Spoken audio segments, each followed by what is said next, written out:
मंदिर माने प्रभु जगन्नाथ सब यज्ञ भी चलती माने रूप केते रूप देखि देखो केते रूप ଆଉ ଅନ୍ୟମାନେ ବିଭିନ୍ନ କାରଣରୁ ଫୋନ କରିଛନ୍ତି ଆଜି ଦଶମୀ ଦୋଳ ହଉଛି ଯାହା ଭୋଗ ବାହାରିବେ ଆଜି ଦୋଳରେ ଏଟା କେତେ ଭୋଗ ମାନେ ପୁରୀ ମନ୍ଦିରରେ କେତେ ଭୋଗ ବହୁତ କଥା ତ ଆପଣମାନଙ୍କ ପାଇଁ ଏହି ସୁଯୋଗ ଗୋଟେ ମନ୍ଦିର କେତେ ନା ମହାପ୍ରଭୁଙ୍କର ସେବା କେମିତି ହଉଛି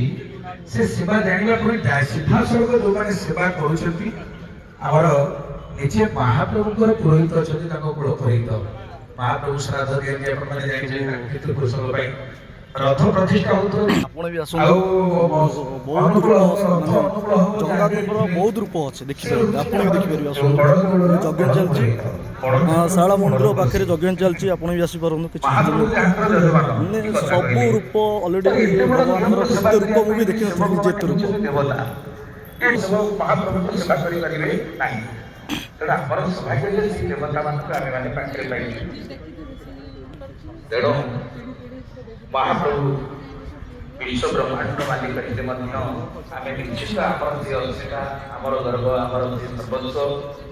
ଯୋଉ ଯଦିଓ ମହାପ୍ରଭୁ ଜଗନ୍ନାଥ ସେ ଜଗତର ନାଥ ମାତ୍ର ସେ ଉତ୍ତରରେ ଅଛନ୍ତି ଦେଖନ୍ତୁ ମାନେ ଭଗବାନଙ୍କର ଏତେ ରୂପ ମାନେ ମୁଁ ବି ଦେଖିନଥିଲି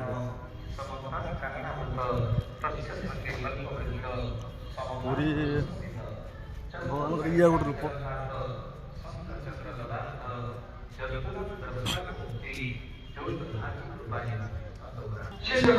ଇଏ ଗୋଟେ ରୂପ ଦେଖିପାରୁଛନ୍ତି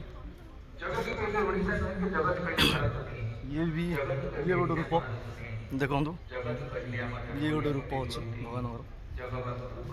ଇଏ ଗୋଟେ ରୂପ ଇଏ ଗୋଟେ ରୂପ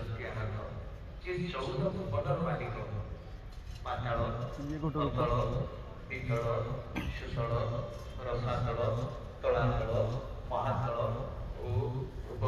ଇଏ ଗୋଟେ ରୂପ ସମାବେଶ ଅଛି ଇଏ ଗୋଟେ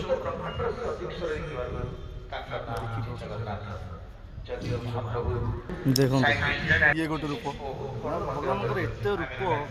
ମାନେ ମୋ ଜୀବନ କେବେ ଦେଖି ହିଁ ନଥିଲି ଇଏ ଗୋଟେ ରୂପ ଇଏ ଗୋଟେ ରୂପ ଅଛି